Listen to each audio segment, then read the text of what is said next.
Olá, eu sou o Duda Teixeira. Esse é o quarto número do nosso podcast Latitude. Toda terça-feira, sempre às 9 da noite, nós vamos analisar e comentar as principais notícias do mundo. Eu estou aqui com o Rogério Ortega, criador do bordão do Latitude. Vamos lá, Ortega? Vamos lá, Latitude. um podcast para situar você no mundo. O Ortega, jornalista, trabalha no Antagonista e também escreve na coluna do Rui Goiaba, na Cruzoé. Exato. E hoje a gente tem um convidado da INVI, que é o Rodrigo Natali. Rodrigo, bem-vindo, Rodrigo. Boa noite. Muito obrigado, boa noite. Ou boa tarde, né? O Rodrigo é o diretor de estratégia da INVI. Hoje a gente vai conversar sobre 3 assuntos diferentes. Vamos primeiro falar sobre Irã, os protestos, que já tem 3 meses por lá. Depois a gente dá um pulo na China e vamos terminar se divertindo na Flórida, né? Na Disney. Então vamos lá, começando a falar do Irã. Enfim, Ortega, você pode começar explicando mais ou menos a confusão que está por lá? Sim, vamos lá. O Irã está vivendo, agora, em dezembro, 3 meses de protestos, desde a morte de uma jovem curda de 22 anos, chamada Mahsa Amini. O Joel, tu pode colocar a foto dela aqui, que nós separamos, por gentileza? Essa é a Mahsa Amini. Ela morreu em 16 de setembro, depois estando sob custódia da chamada Polícia da Moralidade do Irã. A Polícia da Moralidade é uma força que o regime islâmico do Irã tem desde 2005 para fiscalizar se as mulheres do país e as estrangeiras estão usando o hijab, que é o véu obrigatório. Há vários tipos de vestimenta muçulmana, né? Hijab, niqab, burca, que cobre o corpo todo. O hijab é um véu mais ou menos como esse que ela está usando, que cobre os cabelos e o pescoço. E a Mahsa foi detida numa estação de metrô iraniana. Ela não é do Irã, não me ocorre agora. Ela é curda, né? Ela é curda, isso é importante lembrar. A Mahsa foi detida numa estação de metrô do Irã, em 13 de setembro. E depois disso ela apareceu num hospital, ficou em coma por 3 dias e morreu no dia 16 de setembro. Um primo dela, que mora no Kurdistão, é de um grupo nacionalista do Kurdistão, falou com a agência France Press, disse que falou com a mãe da Mahsa, e a mãe teria dito a ele que a Mahsa foi espancada pelos policiais, que foi golpeada violentamente na cabeça, por não usar adequadamente o hijab, por deixar, não sei exatamente, partes do uma corpo, mecha do cabelo, uma né? mecha do cabelo, parte do pescoço à mostra. Isso desencadeou protestos liderados por mulheres digníssimas, que depois tiveram muitas adesões, que são, no mínimo, iguais aos de 2009, quando houve a chamada Revolução Verde no Irã, que é o modo como se chamam as manifestações protestando contra a reeleição do então presidente Mahmoud Ahmadinejad. E que foram, e esses protestos, que se tornaram manifestações pela democracia no Irã, sofreram repressão violenta do governo, né? Tanto que os líderes daqueles protestos estão em prisão domiciliar até hoje, 13 anos depois. Desta vez, graças às redes sociais disseminadas, nós temos muitas imagens de mulheres dispensando hijab, juntas, protestando.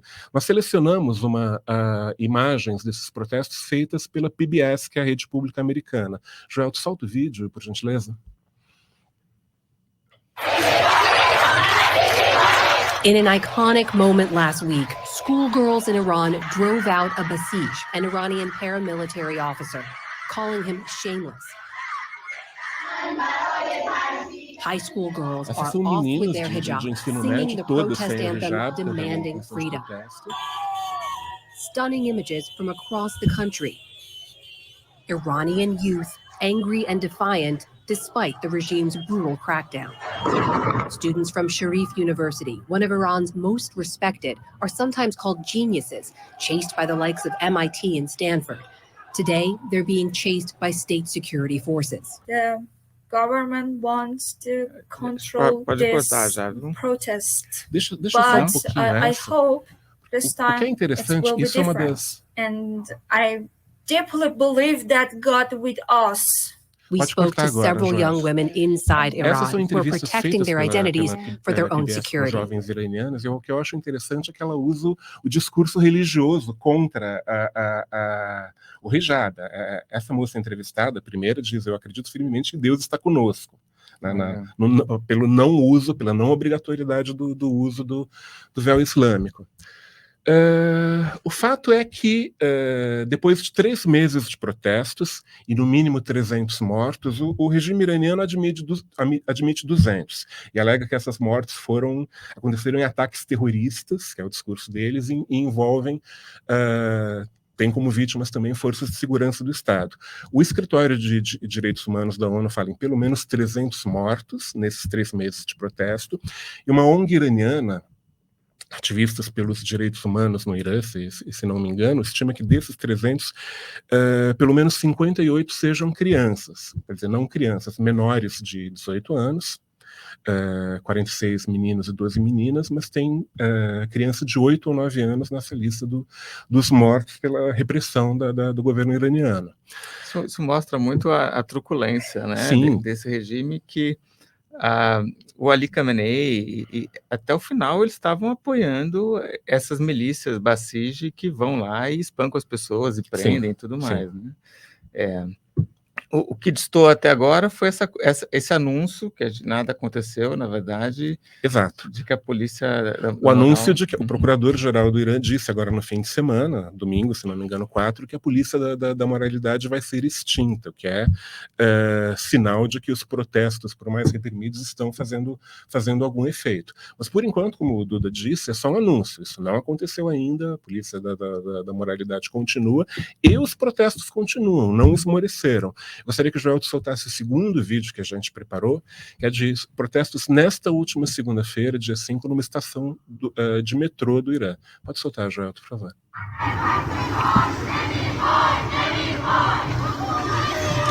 Esse vídeo foi divulgado por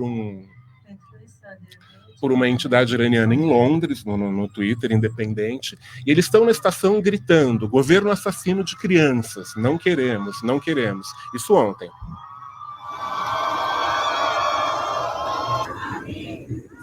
Tá bem, Joel, podemos fechar. O que eu acho, alguma das coisas interessantes que você falou, o fato dela ser curda. Sim. Que os curdos são aquela nação que não tem Estado. Exato. Né? E eles têm na Iraque, Síria, Irã e Turquia. Né? São 4 países que têm... O Kurdistão não reconhecido ocupa áreas desses 4 países. E os curdos no Irã sempre foram vistos como os mais calmos, né? Os que não dão problema, mas a realidade das mulheres no Kurdistão, do Iraque, da Turquia, é completamente oposta das curdas no Irã, né? Porque elas têm... você pode até dizer que é uma sociedade matriarcal, né? Uhum. Porque as mulheres têm um papel mais importante do que os homens nesse Kurdistão não iraniano, né? No caso da Mahsa Amini, claro, você teve o fato de ela ser curda, mas o que pesou mais foi o fato de ser mulher, porque sabe que antes da Revolução Islâmica de 1979 as mulheres não eram obrigadas a usar hijab nem nada disso, não havia essa restrição religiosa. Elas basicamente naturalmente querem ter os mesmos direitos e a mesma liberdade, não é nem das mulheres ocidentais, das vizinhas que você citou. O que é incrível também é por que esse regime teocrático, né, que é um regime xiita, não permite isso, né? Acho que é uma pergunta... não permite que as mulheres peguem e mostrem o cabelo, né? Porque é uma mecha de cabelo, né? Que estava para fora e a menina espancada e morta. Eu tenho a impressão de que o máximo de liberalização, entre muitas aspas, que eles podem oferecer é a história de não ter mais polícia da moralidade, que a gente nem sabe ao certo se vai não existir de fato, se vai ser mudada para essas funções vão ser transferidas para algum outro órgão do governo, mas eu vejo como muito difícil que Também não sei aonde vão os protestos e até onde vai a repressão, né? Mas, em princípio, não é a cara do regime iraniano, com Khamenei de líder supremo, assinar com uma liberalização maior do que essa da suposta extinção da polícia da moralidade.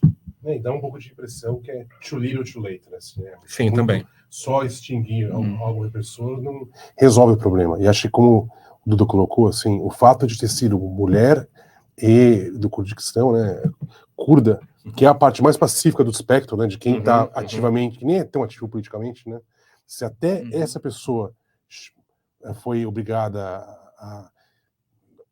a virar um símbolo, né, assim, é porque realmente acho que só indicar que você vai acabar com isso não seja suficiente. E acho que a indicação maior disso pode vir da duração dos protestos, né? Sim, Quanto mais eles durarem, é um sinal que realmente acho que mais coisa vai ser necessária, né? Porque é muito fácil você fechar uma polícia e depois abrir uma outra com outro nome, né? Sim, claro. Polícia do amor, né? E faz a mesma coisa, né? É muito comum o governo fazer isso, né? Ou tentar vencer pelo cansaço, né? Mas acho que é um bom sinal eles não estarem se aceitando esse tipo de sinalização que pode ser nada, no final de contas, né? Exatamente. Mesmo após esse anúncio de acabar com a polícia da moral, os protestos continuam, né? Acho que eles não...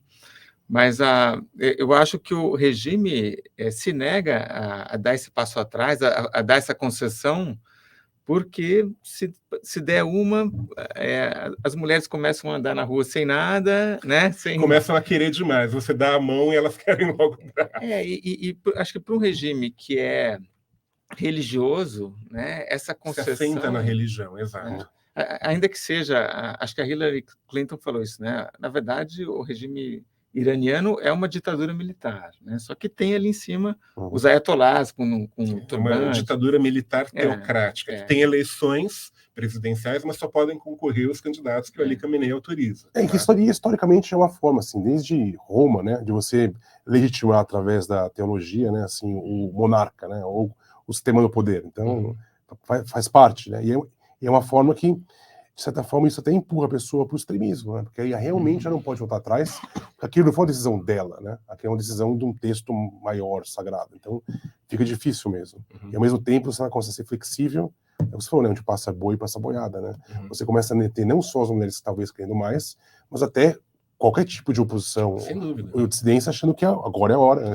Eles estão fracos. Houve muita adesão aos protestos pela morte da Mahsa Amini, não só porque o caso sensibilizou principalmente as mulheres, mas muita gente no Irã que está cansada do fechamento do regime, de não ter direitos democráticos reconhecidos.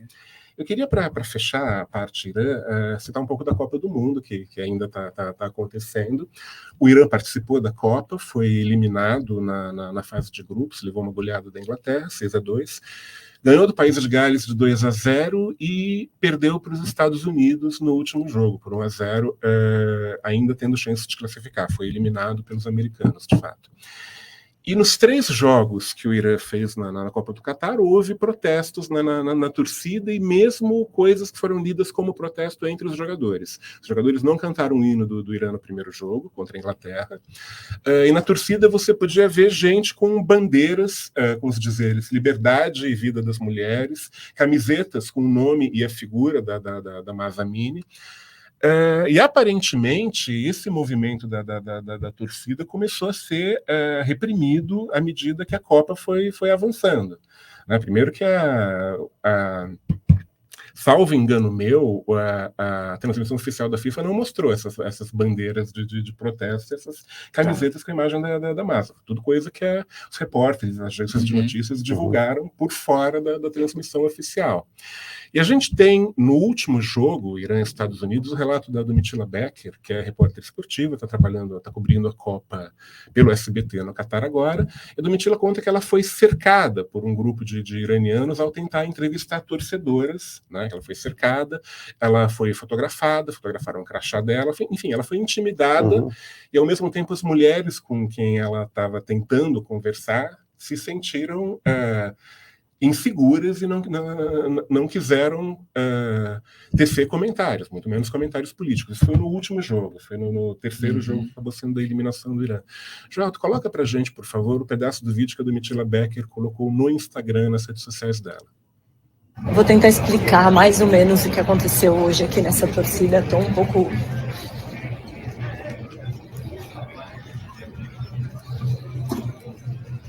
pouco emocionada, porque, nossa, foi uma situação bem tensa.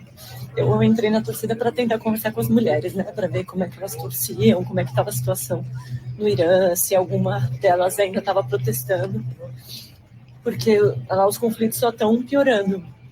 E aí, as pessoas na torcida começaram a me perseguir, assim, onde eu ia, eles iam me acompanhando. Começaram a tirar foto minha, das pessoas que eu estava conversando, e do meu crachá. E aí as mulheres lá não queriam falar comigo. E aí uma delas falou assim, olha, eu não posso falar agora, pega o meu telefone, porque eles estão vigiando a gente. Aí eu consegui conversar com um homem que estava fazendo mão assim durante o hino. Só que ele não quis gravar o rosto dele, porque ele falou que é perigoso para ele voltar. E a maioria das pessoas que estão aqui são enviadas do governo do Irã para fiscalizar o que está sendo dito.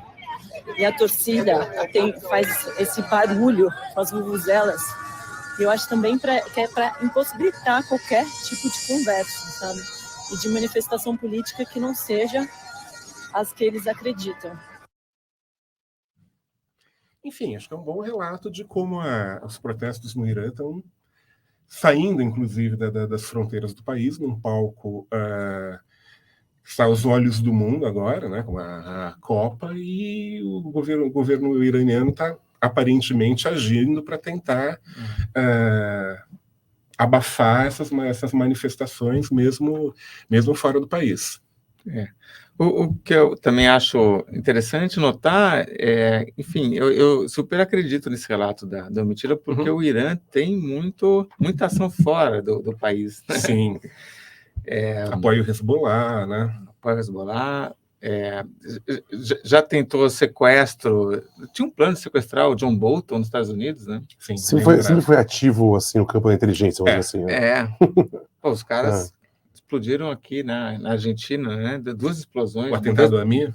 O atentado à AMIA e a Embaixada de Israel, 2 atentados terroristas. Né? Sim. Então, assim, o Irã, acho que desde a Revolução, e depois você tem a guerra Iraque, né? Que o Iraque invade o Irã e é uma guerra, entende que ele precisa ter essa atuação no exterior, né? E isso vem desde grupos terroristas tipo Hezbollah, quanto essas ações de inteligência, né? E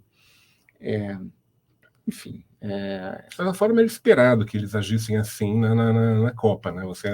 É menos esperado os protestos que de fato foram registrados ali, tanto de parte da torcida quanto dos jogadores. Dizem que no segundo jogo contra a Gales os jogadores já estavam murmurando o hino e tal, mas no primeiro eles não cantaram uma palavra. Mas esperado, porém interessantíssimo, né? Você vê que aconteceu num ambiente neutro internacional, né? Onde talvez você pode conversar, mas você não repete depois quando você voltar para o teu país, né? Mesmo lá, longe, você não pode ter liberdade de expor o que você pensa, né? É muito interessante mesmo. Enfim, para arrematar, se vocês quiserem acrescentar alguma coisa, eu acho que ainda tem uma longa história de protestos e vamos ver em que medida o regime do Irã liberaliza um pouco, se mexe, muda. Eu acho muito pouco provável, como eu disse aqui, mas acho que a história dos protestos não terminou. Eu duvido que ocorra uma concessão real da parte da... Eu acho que... Muito difícil. Mas eu acho que tem uma possibilidade dessa ditadura teocrática evoluir para uma ditadura só militar, né? E aí, talvez, até no futuro mais para frente, mais democrático, né? Mas... Nada de curto prazo, claramente. E a gente também tem que lembrar que no Irã, o Khamenei está mais de 80 anos, né? Já teve várias... tem aí um possível sucessor, que é o Ibrahim Raisi, né? O atual presidente. Que tem uma trajetória parecida com a que foi do Khamenei, né? Que ele é um Seyed, ele é um descendente do profeta Maomé, né? Ele já foi... O Khamenei também já tinha sido presidente, então Então, seria uma trajetória parecida. Sim. Agora, se acontece alguma coisa agora com o Khamenei, com esses protestos acontecendo, aí eu acho que... Aí é o imponderável. Aí vai ser... Aí a coisa pega. Só fazendo um adendo só econômico, eu acho que comentaram, né? Conflitos nessa região já geraram muitos efeitos no preço do petróleo, que tem muita discussão, por exemplo, hoje, né? Tá fazendo a mínima do ano hoje.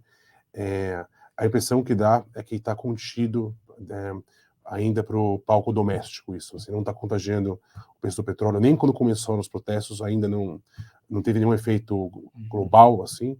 Mas é importante ficar de olho, porque já falando de um player importante ali, e perto também de players muito importantes aí que estão vivendo um momento de tensão geopolítica. Né?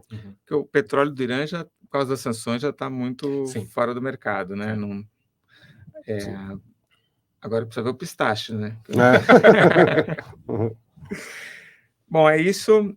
É sempre bom, Natália, você dá o seu olhar econômico aí, sempre agrega aí. Bom, vamos falar de China, então? Vamos lá. Bom, a gente... ontem também tivemos protestos, né? A Universidade Tecnológica de Nanjing, e é interessante, porque eram vários estudantes dentro da universidade fazendo protesto e falando que eles queriam ir embora e que não podiam tocar neles, né? A política de Covid zero, ultra restritiva do governo chinês. Teve um caso de Covid na universidade e queriam encerrar todo mundo ali, né? Fechar tudo. E é assim, quando a gente começa a falar dessa realidade, da tolerância zero à Covid na China, é impressionante os relatos, né? Gente que realmente testou positivo e não pode sair de casa, né? Ou tipo, as pessoas não podem nem fazer a quarentena em casa, tem que ir num alojamento, né?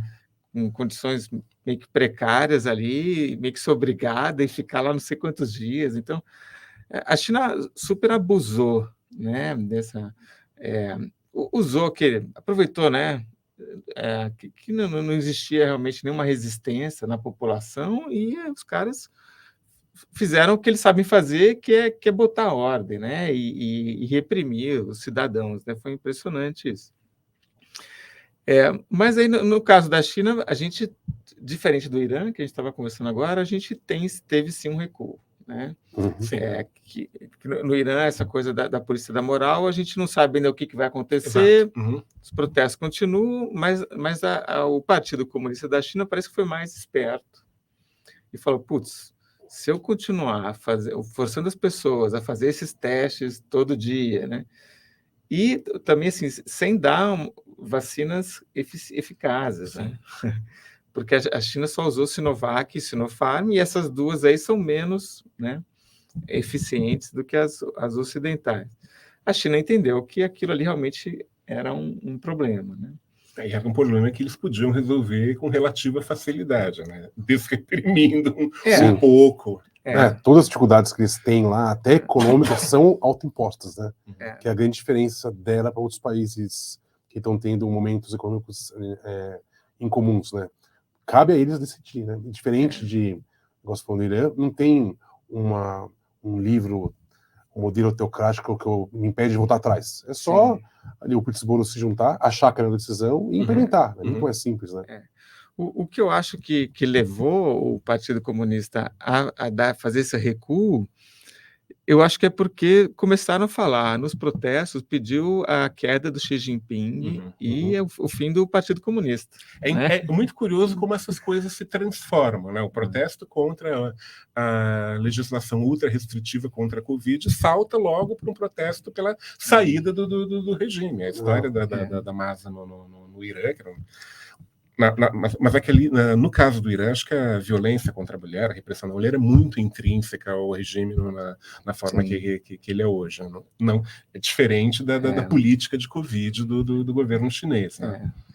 E tem uma outra diferença que no Irã, já há algum tempo, eles vão para a rua e começam a gritar morte ao ditador, morte ao ditador. Sim. O ditador é o Khamenei. Né? Na China, assim, é um ou outro falando ali de, olha, fora Xi Jinping, né? E aí já tem gente, isso eu vi também nas matérias, que fala assim, não, ó, Não vamos falar de política aqui, não, nós somos bons cidadãos, né? Vamos falar só de Covid. Do tipo, segura aí, mas é porque é uma população que também, enfim, é um outro tipo de repressão, né? Jota, a gente tem uma imagem dos protestos, você pode passar para a gente? Na China, acho que é o vídeo 4.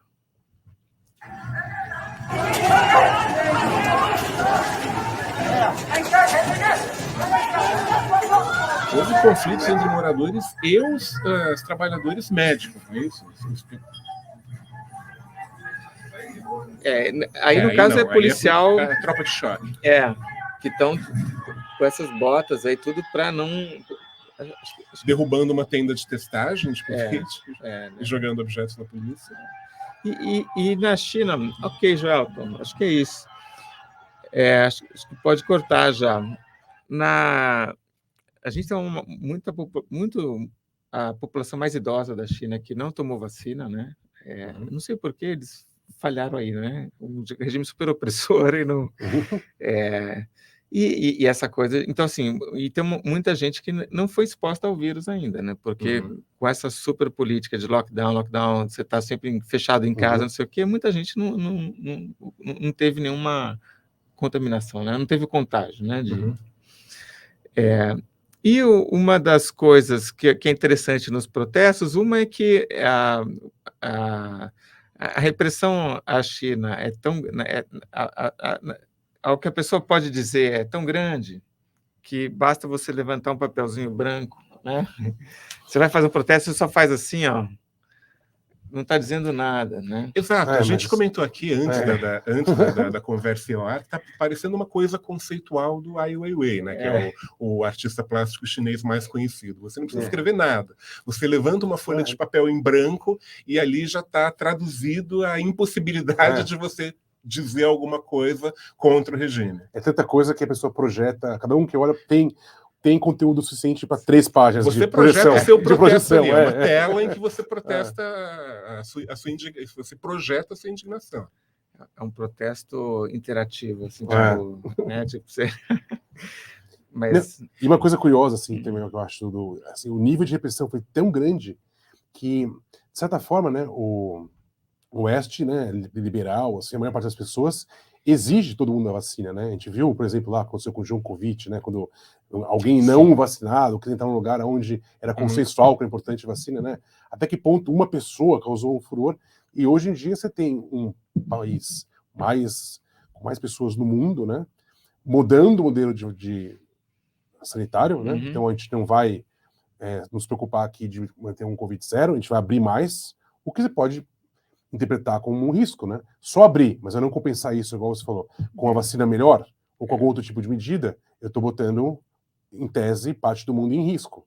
E não houve nenhum tipo de protesto nesse sentido, né? Porque acho que foi tão receptivo que agora que, em se liberando um pouco, as pessoas, em geral, acho que aceitam que é razoável. É o bode na sala, né? O clássico caso do bode na sala. Você tirou o bode na sala, tá lindo. Tirou o bode da sala. E interessante também, por que o governo não usou as vacinas, né, da Pfizer, né? E é uma questão meio de orgulho nacional, né? Tipo, os caras falam assim, nós temos a melhor vacina, né? E se importar do outro, e que é uma coisa que Cuba tentou fazer e não fez, né? Porque Cuba tinha umas vacinas próprias lá, sei lá, Abdala, tinha uns nomes assim. Nunca teve nenhum estudo dizendo a eficiência dessas vacinas aí. Mas bom, a Marta Suplicy chegou a entrar em negociação para comprar, né, assim mesmo, as vacinas cubanas. Mas aí chegou uma hora que Cuba viu que precisava comprar, né, as vacinas, acho que foi as britânicas que a gente tomou aqui também, e enfim. E aí uma hora que acho que pesa a responsabilidade, de Oxford, né? De Oxford, e o medo de protesto. Né? E aí, Joelton, a gente tem mais uma imagem do ursinho Pooh, fofa para a gente... isso aí, a gente vai falar daqui a pouco da Disney também, mas esse é o ursinho Pooh com um papel em branco, numa camiseta e num moletom que estão sendo vendidos na loja da Disney, no Japão. Natália, você pode explicar por que é o ursinho Pooh aí? Tá bom, eu acho que a folha em branco já está muito bem explicada, né? O ursinho Pooh, que claramente, assim, é uma referência ao Xi Jinping, né? E tanto que é proibido, assim, na China, você fazer qualquer tipo de caricatura, menção ao ursinho Pooh, assim, é quase um crime, vamos dizer assim. Então, claramente é um recado aí para a China, pelo um braço japonês da Disney, né? Uhum. Que é algo, de certa forma, novo, né? Acho que é muito comum, parece um lugar comum, porque é uma coisa que você vê em tudo que é lugar, né? Assim, corporações tomando uma postura política, mas isso não era comum 20 anos atrás, né? Então, claramente, fazendo uma brincadeira ali, inclusive com um dos principais clientes deles, né? Assim, durante muito tempo, muito lançamento da Marvel, por exemplo, era pensado no mercado chinês. Eles até alteravam os posters, tinha a versão americana e a versão chinesa, né? Então, então, eles estão com essa política de parece que uma parte da Disney ali tenta olhar o dinheiro, o potencial do mercado chinês, outro tenta fazer o seu protesto ali, então fica essa briga dentro da empresa, né? Mas isso é genial, convenhamos. É legal, é muito legal. Você olha a camiseta, não é o Xi Jinping e não é um protesto, é o ursinho Pooh segurando uma folha em branco. O que você vai fazer contra isso? Mas e a história do apelido do Xi Jinping é aquela coisa clássica de quando a gente era criança, estava no colégio, quando você não gosta de um apelido, é aí óbvio que ele pega de verdade. Com certeza, não tem jeito. Bom, vamos falar de Disney, então? Vamos. Bom, é uma super briga aí entre o governador da Flórida, o Ron DeSantis, que foi reeleito, com a Disney, que fica lá em Orlando e tem uma super área ali, que é uma área quase como é isso, tipo, parece que é um governo, é um estado dentro do 25 estado, mil né? acres, né? Você pode explicar, Natália, como é que funciona? Sim. Em 1967, perdão, né, os dois irmãos, né, o Walt Disney e o Roy Disney, eles entraram com esse projeto de investir nessa área que na época era pantanosa, né? Hoje em dia, sendo para lá, você nem imagina que aquilo ali era basicamente um pântano.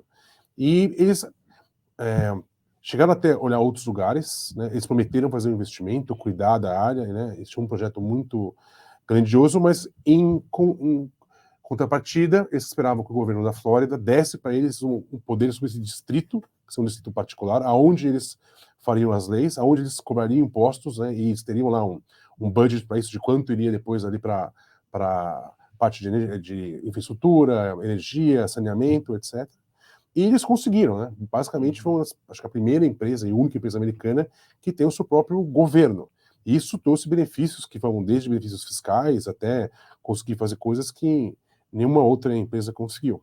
Eu vi até que a Disney tinha planos de fazer uma usina nuclear e um aeroporto. Não é bem planos, assim, dentro do acordo ela pode fazer uma usina nuclear e um aeroporto. Quer dizer, um estado ali dentro. É literalmente um estado dentro, né? Eles até têm, eles podem até cobrar o imposto que eles querem cobrar, assim. E eu acho bem interessante isso que você mencionou, que vai voltar daqui a pouco a usina nuclear e o aeroporto. Especificamente, Agora, aí vamos falar um pouquinho dessa, por que tem essa briga com o Ron DeSantis, né? Quer dizer, esse é um cara que ele foi reeleito super bem, né? Com mais de 20 pontos de vantagem. Né? Ele é do Partido Republicano, então do ex-presidente Donald Trump, né? Mas a briga dele com a Disney vem do CEO anterior da Disney, não é isso? Que começa Acho que a gente vai voltar um pouquinho mais para trás ainda, eu acho. Assim, o Ron DeSantis, ele foi um governador republicano que ele meio que destoou dos outros estados americanos a usar uma política de mais abertura econômica, né? Então, ele exigia máscara fora da maioria dos lugares, né? Você podia ir para a praia, andar na calçada sem máscara. E, na época, muita gente achou que ia ser um grande... ia dar muito errado do ponto de vista de saúde, né? Muita gente ia morrer, e acabou que não. Foi um dos estados que menos sofreu, teve um comeback mais rápido, ele acabou se tornando o principal polo migratório dentro dos Estados Unidos, junto com o Texas, né? Então, hoje em dia você vê uma migração gigante da Califórnia para o Texas, você vê de Nova York, Montana, New Jersey, descendo e indo para a Flórida, então tem dois estados republicanos atraindo de estados democratas, né? Que você Sim. falou de Nova York e Califórnia. E que os dois são símbolos, né, liberais, né? A Califórnia, Sim. Casa de Hollywood, né? Que tem tudo a ver com a Disney, né? E também a Flórida, que tem tudo a ver com a Disney também, por ser aonde está ali a Disney World, né? Eu acho que ele começou a ganhar força depois disso, pra caramba. Ele sempre foi um cara muito carismático e agressivo, né? Autoritário, de certa forma. Mas a população da Flórida, que é muito diferente da população americana, né? E tem quase ali uma demografia única, por ser um país que é destino de imigração de vários outros, né? Cada hora de um... Então acabou adotando, gostando da postura dele, e ele virou lá como um candidato super forte à reeleição, ganhou, né? Assim, a reeleição. E aí ele começa com uma lei, que é a lei que eles chamam de Don't Say Gay, né? Tipo, né? A lei que você não pode falar gay nas escolas, né? Sim. E aí eu acho que o CEO da Disney reclama dessa lei, não é isso? O pessoal da Disney. Assim, eu acho assim, muito dessas mudanças mais para a inserção de ideias políticas, e no caso liberais, né, começaram com Bob Iger, né? Assim, por exemplo, para quem gosta de Star Wars, todo mundo já ouviu falar da Kathleen Kennedy. Quem trouxe ela foi o Bob Iger, né? Foi ele que comprou do George Lucas os direitos do Star Wars. Todos os grandes líderes de departamento hoje em dia, quem votou foi o Bob Iger, né? E foi durante o tenure dele, né, de 15 anos, que a Disney começou a ser claramente mais liberal, né? E já durante o período dele, começou a ter o movimento de reação das pessoas, né? Ele começou a rachar um pouco a base, a audiência, né? E houve até uma briga direta, né, entre os próprios executivos, alguns atores, né? E o que eles chamavam de toxic fanbase, né? Que são os fãs ativistas de direita, que são contra, estão destruindo o source material deles. Então, no meio de tudo isso, né, a Disney a ação começou a cair, e eles colocaram o Bob Chapek, que ele é tido como um money guy, né? Então entrou lá um cara que era um carismático, um cara que seguiu uma agenda mais política, estava indo mal, começou a ter muito crítica com relação por parte dos acionistas, e a solução foi botar um cara, né, um contador, basicamente, né, um cara que ia olhar ali, o que é rentável, investe aqui, o que não é rentável, fecha, né? E, de repente, esse cara, que vai ser um cara totalmente, assim, boring, apático, né? Trabalhar na cozinha da Disney, não na frente, igual o Bob Iger sempre fez, se meteu nessa confusão, né? Resolveu responder. Acho que grande parte por pressão dos próprios funcionários que adotaram essa postura de ser mais ativamente liberal, né? E acho que uma decisão foi lá e resolveu, vamos dizer assim, peitar o Ron DeSantis, que não gostou nem um pouco e disse lá, numa decisão que foi passada lá em abril desse ano, desculpa, que em junho de 23, né, eles iam tirar da Disney esse distrito e esse voltar a ser da Flórida, e a Disney, por causa disso, vai perder N coisas, né? A única empresa que tem um próprio mini-estado, né? E começou essa discussão muito grande. Isso foi esquentando. O Ron DeSantis, em um momento, demonstrou que ele está disposto a voltar atrás, e a solução dada foi a demissão do Bob Chapek. Mas quando acontece isso, a ação da Disney caindo 44% no ano, nem mexe, assim, ela sobe um pouquinho no dia e volta a cair de novo. Porque quem acompanha sabe que quem é responsável por todo mundo que pressionou Bob a fazer isso foi o próprio Bob Iger, né? Então você está tirando o cara que colocou todo mundo lá dentro. Então o mercado não aceitou isso como algo como uma resolução. Agora, é um problema também porque a Disney deixa de pagar impostos e oferece um bom serviço para os turistas, inclusive brasileiros, que vão lá passear, né? Então você tem um serviço de ônibus muito bom, água e tudo mais. E aí o que eu vi é que se você tira esse pequeno governo da Disney aí, é o condado, né, que tem que fornecer esses serviços. E aí você tem tem que ter um aumento de imposto, né? Você cria um outro problema. Né? Mais ou menos. Vamos ver. Né? É difícil saber, porque a Disney talvez é a melhor empresa em fazer lobby dos Estados Unidos. Né? Eles já mudaram a regra de patente e o que é coisa de domínio público, né? Grande parte do que a Disney vive, né, esses IPs, né, esses personagens, muita coisa era de domínio público, né? Eram, por exemplo, dos irmãos Green. Uhum. Eles pegaram, mudaram a lei, e aí Todas. você pode usar aquele conteúdo por um tempo, depois ele volta a ser de domínio público, todo mundo pode usar. No começo eram 12 anos, aí só mudaram para 20 anos, 30, 40. Foram estendendo. Toda vez eles estendem mais, né? Assim, o quanto só eles podem usar. E sempre através de lobby. Assim, a conta hoje, a questão com um time, mais de 40 lobistas tentando influenciar os administradores, né, do Clear Creek, né? E também o governo DeSantis, para ver se eles conseguem chegar no meio do caminho, né? Porque ainda tem um tempo, né? Você falou que é só no ano que vem, que é junho do ano que vem. Tentar reverter, né, alguma coisa. Teve agora na sexta-feira uma sexta e um sábado, 2 matérias do Financial Times, né, acho que a última discussão tinha sido mais ou menos um mês e meio atrás, que fala um pouco de como está essa relação, né? Então, hoje em dia, o jornal Financial Times, que com certeza está mais do lado da Disney, né, tenta pintar uma história de que as coisas estão se sucedendo bem, né, para a Disney, né? Então que existiria espaço dentro do governo DeSantis para voltar atrás.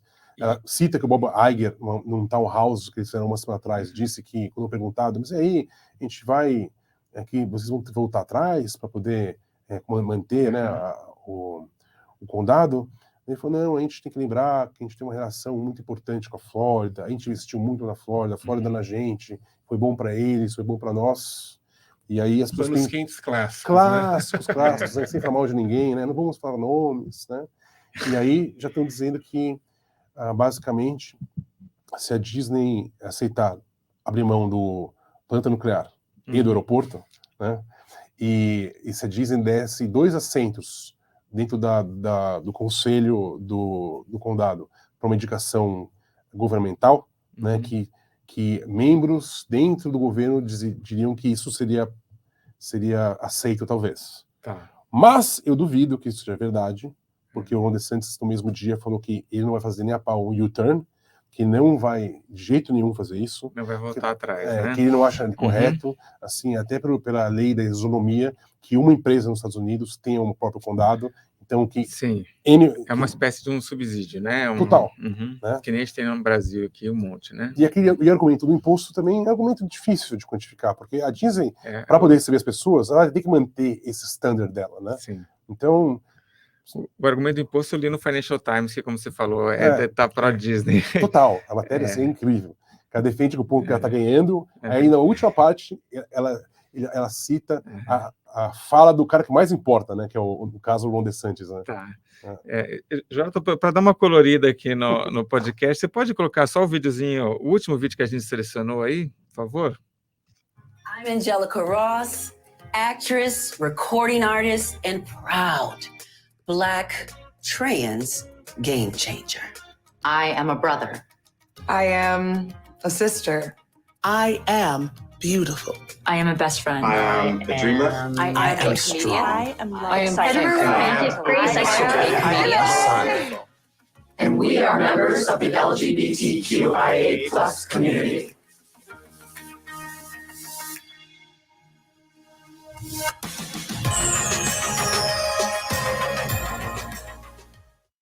Enfim, a Disney super entrou, né, nessa onda LGBT. Diga com orgulho, né? Say it with pride. Tem paradas, né, LGBT lá dentro e tal. E acho que para muita gente o fato de ter esses personagens e tudo mais ajuda, né, a se conhecer e tudo mais. Mas agora que você está entrando na questão do mercado, você tem que ter um produto que venda bem, né? Sim. E aí é menos ativismo e mais o interesse mercadológico que você tem que ter, né? Você tem que ter lucro, né? E aí acho que a Disney, isso aí pode ter sido um erro mesmo, né? Então, eu acredito que já entrar em políticas para uma empresa, por exemplo, que sempre teve, quem tentou ter o maior alcance possível, né? Assim, a Disney nunca foi muito grande de tomar riscos assim, em termos de conteúdo, né? Ela nunca quis agradar nenhum setor, e de repente ela tomou, né? Primeiro virando liberal, depois entrando num nicho que ainda é muito controverso no mundo, assim. Então, eu acho que sim, assim, acho que de repente é um investimento no futuro específico, assim, mas para o mundo de hoje em dia, ainda o mercado puniu, acho que não só por causa disso, acho que as empresas de mídia em geral grandes têm sofrido um pouco, né? Mas, de fato, assim, a ação caiu bastante e essas mudanças recentes não melhoraram. A notícia de sexta-feira não fez a ação da Disney subir, então as pessoas estão céticas com relação ao que a Disney tem para oferecer como resposta. Acho que dá para concluir que nessa disputa aí o Ron DeSantis ganhou, né? Venceu aí, né? E é um cara que, né, Ortega, ele pode crescer ainda e enfrentar o... Sim, hoje claramente ele é a liderança republicana conservadora que mais pode competir com o Donald Trump numa eventual eleição presidencial em 2024, né? Sim, sem dúvida. Carismático, a Flórida é um estado armado, então tem apelo também para quem é trumpista ali, raiz, né, vamos dizer assim, e também não cometeu os erros que o Trump cometeu durante o Covid, né? Tem uma história de sucesso para contar, não tem todas as gafes do mundo que a gente tem para apontar que o Trump tem, né? Tem um clean slate assim, de passado. Então ele é um candidato que dá para imaginar que a rejeição a ele seja menor, assim, olhando o país como um todo. Então você pode discutir as políticas dele, mas fez um bom governo na Flórida que foi, né? Teve esse reconhecimento aí com a reeleição, né? Sim. E a rejeição, né? O Trump virou um meme, né? Assim, acho que ele até é responsável por essa divisão extrema que tem lá entre os dois lados da ilha, né? Assim, acho que espantou tanto os democratas que as pessoas acabaram indo um pouco no extremo. Ele não parece ser esse tipo de cara, assim. E o Trump meio que perdeu essa última eleição legislativa, porque ele, apesar de não estar competindo, ele mostrou que ele não era muito bom cabo eleitoral, né? Sim. Esperava-se um resultado melhor dos republicanos ou pior dos democratas, e não foi isso que aconteceu. E não foi isso que aconteceu. Midterms, né? E não foi isso que aconteceu, e também não veio depois da explicação, ele não veio lá para comemorar uma vitória, né? Que houve uma vitória em algumas casas, né? Falou assim, não, pelo menos a gente ganhou aqui na Lower House e vamos trocar, Nancy Pelosi não vai ser mais a speaker, vai ser nossa, né? É o começo para a mudança, de olho aqui em 2024. Pelo contrário, ele foi meio apático, né, assim, que lembra muito um outro político que a gente conhece bem. Bem.